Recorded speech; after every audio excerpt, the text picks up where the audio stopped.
Kanina, ang saya-saya pa natin nagmumotor. Tapos ngayon ganito na. Yan.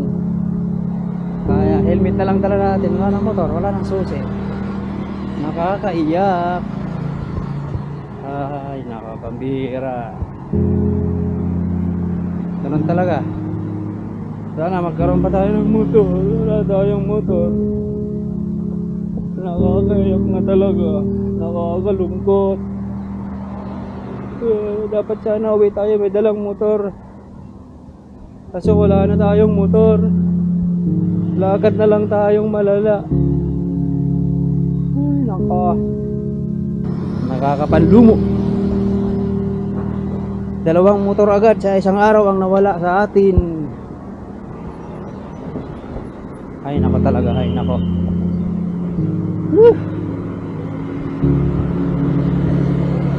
Kawin tayo dito.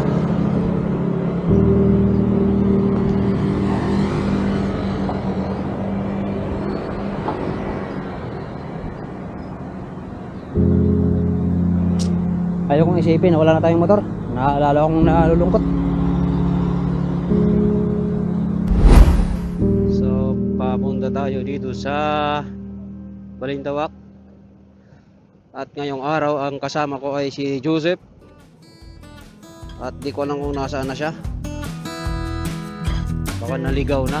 First time niya dumaan dito sa EDSA nung nakamotor. So ang gamit niyang motor ay yung Novo Classic. Tapos itong CB natin. Asa na kaya si Joseph? Dahan lang tayo baka maligaw si Joseph. Naiwan yata. Nasa likod, hindi ko makakita sa side mirror. So ayan, pagkatapos natin magawa itong motor, ngayon naman ang motor na ito ay biyahe.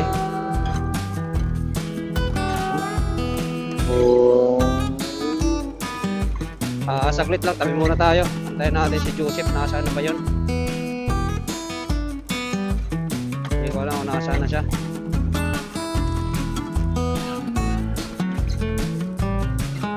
Ayun na si Joseph.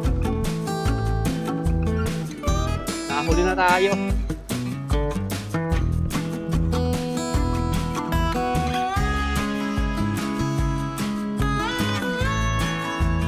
So ayan, malapit na tayo sa may Balintawak. Sana lang nandun pa yung tracking. Nandun pa yung tracking. Mamaya puno na yung kanilang truck dahil sabi kahapon, dapat daw ay agahan. Nakalimutan ko yung pangalan ng tracking. Mamaya, plaplex ko sa inyo, plaplex. Yung pangalan ng tracking sa pagkakarga ng motor. Dahil hindi naman din kaya ito ibiyahe pauwi. Una dalawang motor to, saka isa lang ako uuwi. Si Joseph uuwi probinsya. So kaya dalawang motor ang kakarga sa tracking.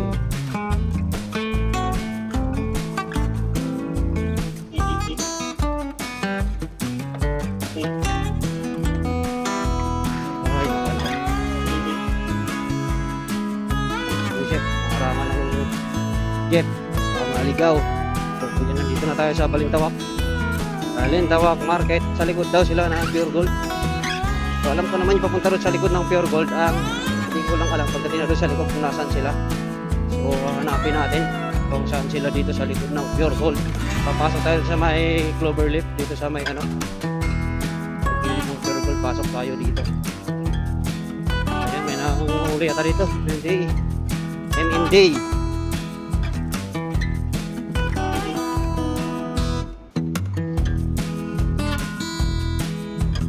Pasok tayo dito.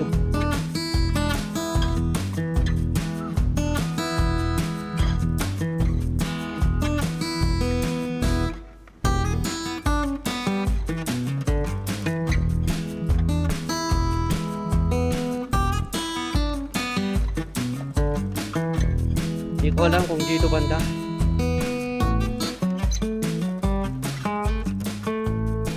lang. Ha? Ito ba yung Balintawak? Oo.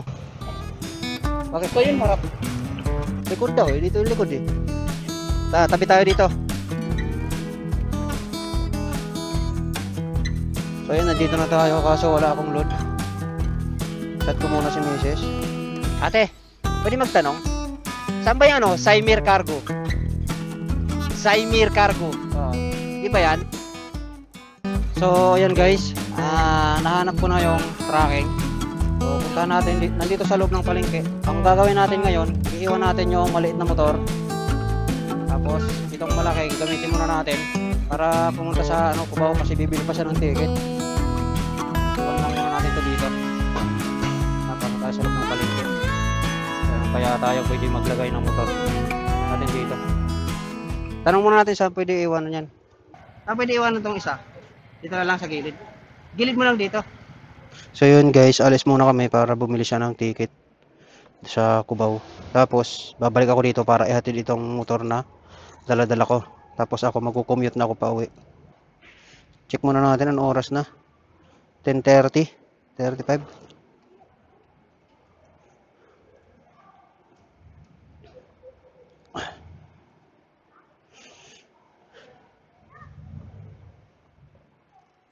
Tara. Pagkatapos namin makabili ng ticket sa bus, pauwing probinsya, ito naman yung sumunod na mga nangyari na hindi inaasahan sa motor. So ayan guys, naglalakad tayo ngayon dahil nagka-problema yung motor nating ano, ipapadala sana.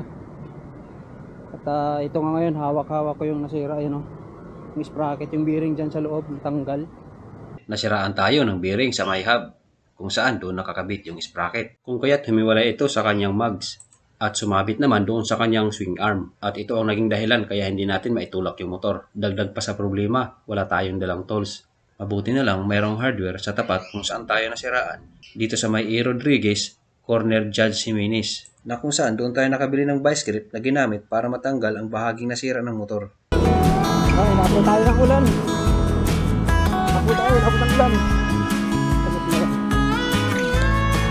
Kamuhin pala itong kamuhin. Saan meron dito? Na E. Rodriguez, corner Judge Jimenez, naglakad naman tayo para maghanap ng pyesa. Nakarating tayo dito sa may Kamyas, na kung saan dito tayo nakabili ng pyesa. Dito ko rin nalaman na kailangan pala natin ipa-welding ang natirang bahagi ng bearing para lang matanggal. Ayan guys, nandito tayo ngayon sa paggawaan ng tambutso. So dito sa may Kamyas, nasiraan kasi tayo. Tapos yun, kailangan tanggalin yung pinaka-outer ng bearing kasi naiwan. Yung bilog, hindi matanggal doon sa hub. Kailangan ipa-welding dito para matanggal. Tapos nakabila ko ng bearing dito rin sa may Kamyas. Nasa 200 yung bearing. So ngayon andun pa sa loob dito, ginagawa. Tinatanggal pa pinaka-outer. Tapos pagkatapos dito, lilipat tayo sa kabilang shop. Doon natin ipapakabit yung bearing. Tapos babalik tayo doon sa sa motor ko. Iniwan ko doon sa kabilang kalsada. Dito banda sa may papuntang E. Rodriguez. So ayan, nilalabas na, tanggal na yata. Tanggal na ba? So ayan, ito yung tinanggal. Hindi siya matanggal dito. So ayan guys, naayos na yung motor natin. Nasiraan tayo ng bearing sa may hub. Yung malaking bearing sa hub. Tapos layo ng pinagbilan natin. Ayos na yan. Ito pa tayo nakabili sa may Kamuning. So yung bili natin ng bearing nasa 250. Tapos yung pagbaklas ng outer na bahay ng bearing nasa 150. Buti na lang yung pagkabit, hindi na tayo siningil, pero binigyan ko pa rin siya ng kahit paano pang merienda. Nakakaya naman. Tapos yun, dito na tayo ngayon, papunta na doon sa yung tracking. Sana yung truck hindi pa puno. Baka pagalitan tayo ng tracking. Ang tagal natin. Buti nga nakapaghugas ako ng kamay kanina. Kumain ako doon sa tsahin namin. So yung kapatid ko, bukas na lang daw siya alis, nakakuha siya ng ticket sa bus. Nasa 2 plus yung ticket. Oh, singit muna tayo. Pakabot na yung ulan. Sigiran muna. Pasok na tayo. So ayan nga kanina, nung nasiraan tayo, hindi ko na gaano binidyo. Wala ng oras pang video, nagmamadali din ako. Tapos hanggang sa balik natin. Nagkasan na ikabit, hindi ko na nakabidyo nga. Uy, napayan na yung ulan. Sana ito na yung tracking. Or sana hindi pa puno. Para hindi tayo mapagalitan. Iniwan na namin kaya na yung motor dito eh. Isa. Ay, tapos na magbili pa tayo ng tools para lang matanggal yung gulong natin. Kasi pag tinutulak, sumasabit yung mga tornilyo doon sa shock. Kaya yung makaikot. Ito na tayo. Sana ba yun? Ito. Ito ba? Tonan. Pasok tayo dito. May mga gulo yan. Ayun, yung truck nagkakarga na. Pati tayo dyan. Pagalitan tayo, tagal natin. Basta pa siya magkarga? Tapos na? Magkarga? Dito. So, ayan guys, nandito na yung ano natin, yung motor, dalawang motor. So, nandun yung Novo sa unahan. Tapos ito na yung CB110 natin. Hindi ko lang alam kung narinig ako ng maayos ngayon kasi malakas yung ulan. So, nandito na tayo sa tracking dito sa likod ng Pure Gold sa Balintawak. Kung saan natin ipapadala yung motor natin.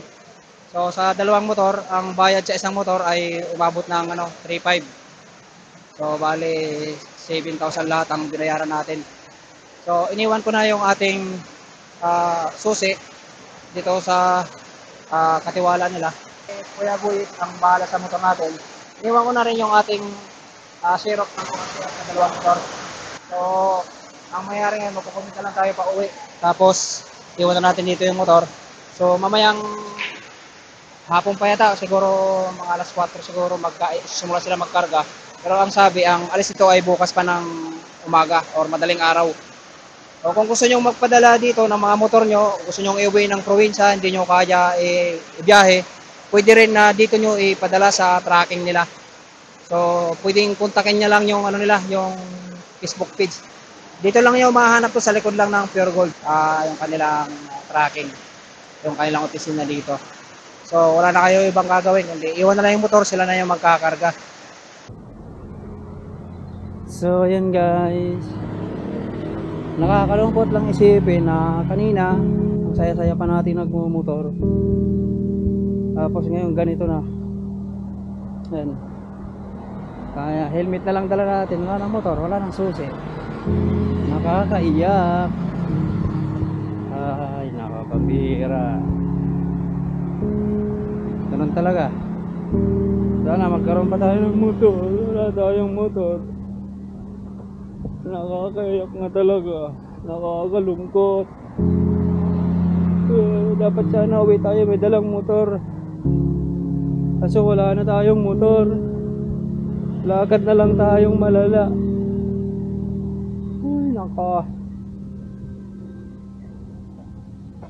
Kayo guys, nasubukan nyo na bang iwanan ng motor nyo?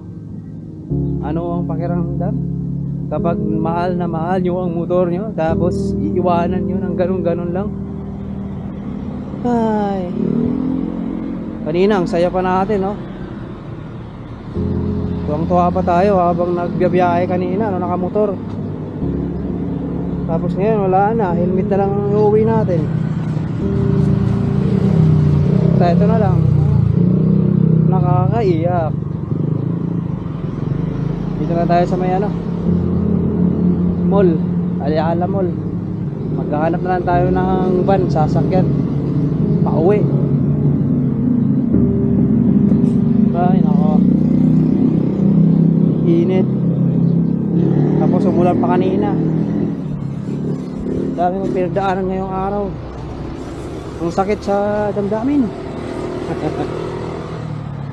Alam mo yung ay nako, yung kanina tuwang-tuwa ka pa kaya nakamotor ka, ngayon uuwi ka na. Ay nakakambira talaga, nakakalungkot. Tatalo na lang ako dito. Pero tatalo. Hindi, alam nyo lang sa totoo lang guys, masama talaga loob ko at nalulungkot talaga ng motor. So alam mo nang gagawin, nakakapanlumo. Dalawang motor agad sa isang araw ang nawala sa atin. Ay nako talaga, ay nako.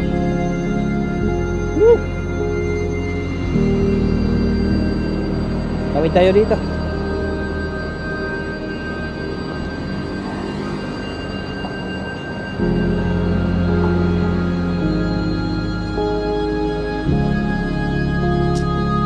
isipin na wala na tayong motor. Naalala akong nalulungkot.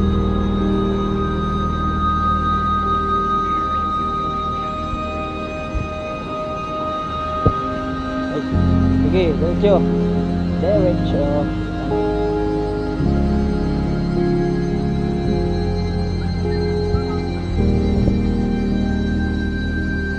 So yun guys, dito na natin tatapos yung nakakalungkot na vlog natin. Sige na, bye-bye na guys, bye-bye.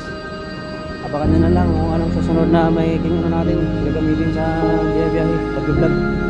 Wala na tayong motor.